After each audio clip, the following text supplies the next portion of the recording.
హనుమకొండలోని Gundla సింగారంలో high tension నెలకొంది. ప్రభుత్వ భూమిలో అక్రమంగా వెలిసిన గుడిసెలను భారీ పోలీస్ బందోబస్తు నడుమ రెవెన్యూ అధికారులు తొలగించారు. గత 3 నెలల క్రితం సుమారు 200 గుడిసెలను ఏర్పాటు చేసుకుని జీవనం సాగిస్తున్నారు నిరుపేదలు.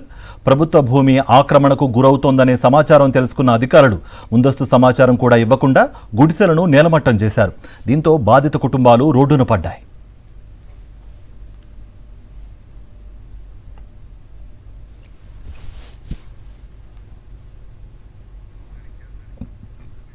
యూరియా యాప్తో కొత్త కష్టాలొచ్చి పడ్డాయని రైతులు రోడ్డెక్కారు. చిన్న సన్నకారు రైతులకు దొరకకుండా నిమిషాల వ్యవధిలోనే వేలాది బస్తాలు బుక్ అయిపోతున్నాయని మండిపడ్డారు. కామారెడ్డి జిల్లా కాచాపూర్లో రోడ్డుపై బైఠాయించి ఆందోళన వ్యక్తం చేశారు రైతులు. యూరియా యాప్ను రద్దు చేయాలని డిమాండ్ చేశారు. వ్యవసాయ అధికారులు నచ్చజెప్పే ప్రయత్నం చేయగా అధికారులతో వాగ్వాదానికి దిగారు అన్నదాతలు.